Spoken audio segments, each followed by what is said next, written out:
right, welcome to another conversation about getting to the balcony, helping us all become better strategic leaders and better leaders in general. I am lucky enough to be joined today with Chris Lucas, the Deputy CIO at Penn State. Hey, Chris, thanks for joining us. Absolutely. Thank you for having me. All right, well, let's talk about Penn State. Yeah. There's been a few press releases and such, and so the news is out there about organizational and system-wide organizational transformation. Can you tell us a little bit about the context about what's going on at Penn State and why? Yeah, I'd be happy to. Back in 2022, Penn State launched a series of initiatives called Optimized Service Teams. And there were a variety of focus areas. IT was one of them, facilities, finance, the Commonwealth campuses were some of the other ones. Simplest way to summarize the focus of those is that they're multi-year efforts to create a new ecosystem of shared support and services across the institution. So historically, there have been 64 separate IT units at Penn State. That's neither good nor bad. Take the emotion out of it. It's just it is what it is. And there were legitimate reasons that those 64 units existed. If you start looking at where some of the challenges start to come in, coming out of COVID, we were seeing significant increases in contracts. Penn State was dealing with some budget challenges, so IT, along with the rest of the institution, and we were happy to do our part. There was a study, a sort of a benchmarking that was done back in 2016 that estimated that we had 1,750 IT staff. I can tell you right now we have 1,150. Some of the staff that were and counted in that 1750 were in job profiles that have since been moved out of the IT job profile, so they're not considered IT, so that number is a bit skewed. So when you start to look at all of that through a vacuum, along with what are the needs of the institution, there's a point there to where risk starts to come into play. So how do we deliver on just our existing services and ensure that we're able to meet the needs and the outcomes of the institution, in addition to with AI, data, using data for to improve student recruitment, student retention, all of that. There's just more and more pressure on IT to deliver outcomes for the institution, and sort of that old way of working with those 64 separate IT units, just it wasn't sustainable.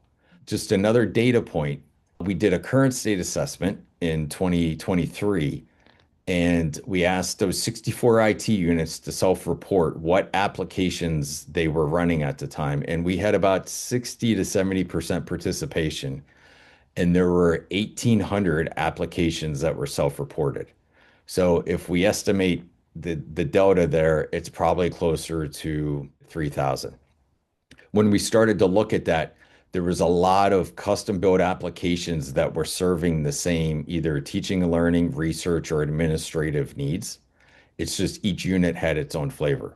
So big picture wise, how do we reduce our spend as well as our staff time on these systems that are more duplicative? And how do we reinvest that staff time and those financial resources into IT solutions that help units differentiate from other institutions? Part of that process has been going through, so we had two ways to address this. We knew we needed to make changes. We could have either have walked up to a whiteboard and just drawn out a future state and made of a bunch of assumptions, or what we've learned from talking to peers as well as previous attempts at Penn State is that we can actually engage each of the units, find out more about the individual units, make sure that we're not breaking anything as we think about the future state, and making sure that we actually truly understand and appreciate the current state. So when we look at this, we're doing individual unit engagements between now and June 30th. We have 60 that we have to complete. Those unit engagements involve IT staff as well as non-IT staff. So some of them have deans, associate deans of research, financial officers, HR strategic partners, and so forth. And we're really looking at what are the services and applications, the projects, all of the vendor contracts that you have, Who are your customers, the governance, the non-personnel spend, and really what are the unique needs and strategic goals of the unit, and factor all of that in as we're thinking about what is the future state organization. The tension in that point is that some people want to immediately know, where do I fit in the future state org chart? The challenge is that if you take this sort of methodical approach to gather the current state and all of that feeds into that future state, it creates this longer time of uncertainty. So that's something that we've been working through. I will say that all salary lines changed to Penn State IT on July 1st. So that was significant. That was the first time that we went from technically having 64 separate IT units to one at an enterprise level. And really, our focus up through June 30th of next year is really doing these discovery efforts. And the outcome of that is to document those findings and develop service level agreements with each of those units. And part of that is making sure that we deliver the outcomes that they need, but also making sure that they know we're invested in their success, that we understand their units. Certainly sounds like a heck of a organizational evolution that you're on. Yeah. Yeah. And I appreciate the intentional approach you're taking. Sounds very strategic, sounds needed. I want to ask you more about this current effort, but you did mention that you've tried some of this before, and I know that Penn State has a number of leadership Sure. transitions and changes over the years, and so I'd be curious for us to look backwards. And as you Yeah. think about other attempts, what are some of the lessons learned that you're pulling forward from past attempts? The biggest thing we have is that we have executive sponsorship starting with the university president. And we have the senior vice president for research, our head of finance and business, our provost, the head of our Commonwealth campuses, all sitting at the table backing this effort. And that is something that in all of the previous efforts we've had in the past never existed. The CIO was asked to carry the message that we needed to do this. And there wasn't a compelling case why we necessarily needed to do this. For example, when I was interim, I worked very hard to paint that case for change. I worked hard to do that. So the future state CIO ended up being David Horton, obviously, making sure that that was sold before he got here. So then that way, when he came in, he could take it and just really start to drive and run it. But that executive sponsorship has been absolutely critical, as well as making that case for change, because I do not think transparency, Moore always says feedback is a gift. I also believe transparency is a gift. Creating transparency into IT is not something anyone should ever hesitate from doing. It's something that they should run hard after because it helps people understand the why behind the what. Yeah, we all have a journey and we've all, had ups and downs. And I think as long as we can learn from those things, right? Yeah. Experience plus reflection equals learning. And so I appreciate hearing how you've reframed some of the past experiences to really lay the groundwork for what you're trying to do now. So good for you. It Yeah. sounds like, in this new approach, you're also trying some new things. You're engaging the community in different ways. Can you tell us a little bit about what's working in this new approach as you've tried a different path here? This has been a multi-year effort. And the first thing that we wanted to do was we had an outside consultant come in. And the thing that was nice about that was we made it very clear that we needed them to work with us, not to just come in and analyze us and say, hey, you should do this, this, and this. I'm very grateful for that because that started when I was in the interim role and we started to get some things moving. But we ran workshops where we brought deans, chancellors, faculty members, even in a couple instances, students ran a series of workshops and actually laid out what were some of the pain points, what were some of the challenges, and had them help solution. What are some core organizational capabilities that we're missing?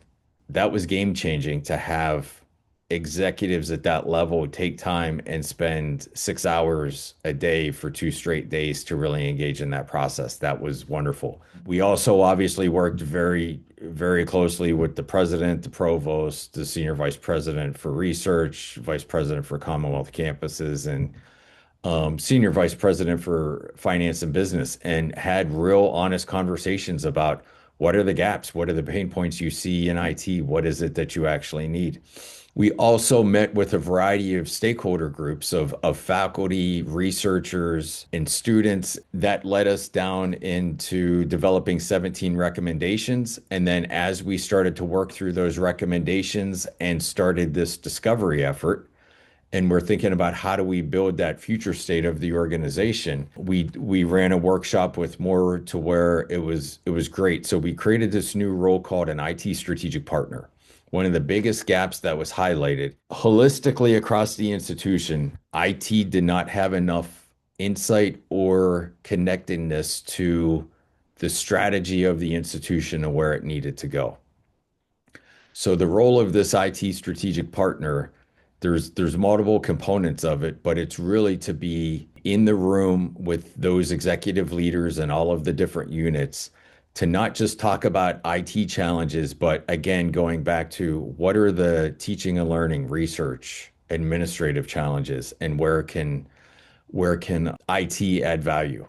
So we recently ran a workshop with them, and of course, this is a change for them. Some of them are used to running strictly IT shops and running technology and having some level of engagement. Others were very heavily engaged with their leadership and so forth.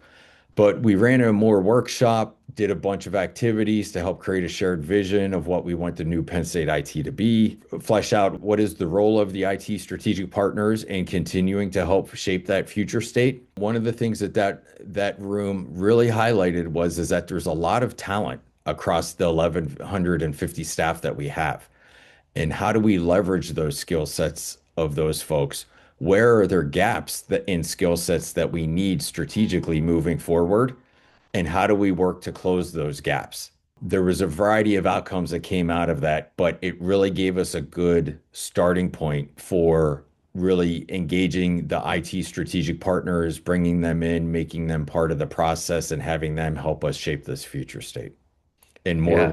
more was significant in helping facilitate those sessions.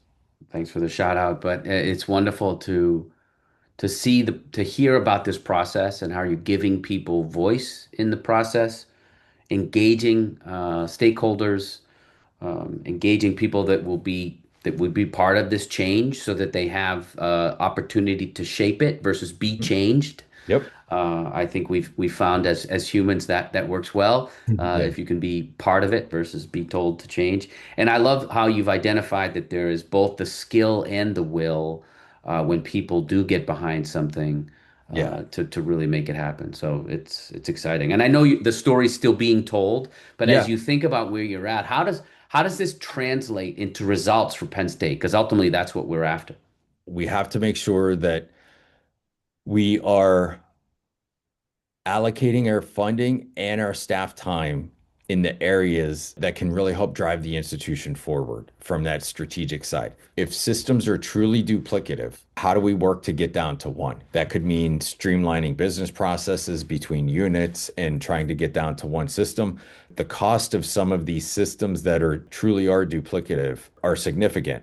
And in fact, some of the IT staff have already identified more than 45 opportunities to reduce duplication just on internal IT services that faculty, staff, and students don't ever see, sort of the behind the scenes. And so this is another way we're engaging them, is having them help us solve some of these issues. The other thing is we want to make sure that we're delivering the outcomes that are needed for all of the individual units in the most cost-effective way. And again, when folks hear cost-effective way, they sometimes immediately jump to, well, that means something related to people. It's not. It goes back to that technology stack. We really want IT to be a strategic enabler for the institution.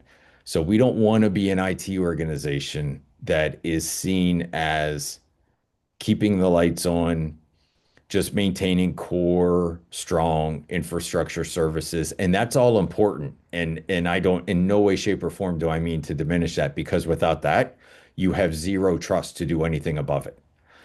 It's just that we're at a point in time to where Penn State needs more from IT, and we already are making strides. Even in some of these initial changes that we've made, we've been able to free some folks up and really start to focus in on new areas like AI, data.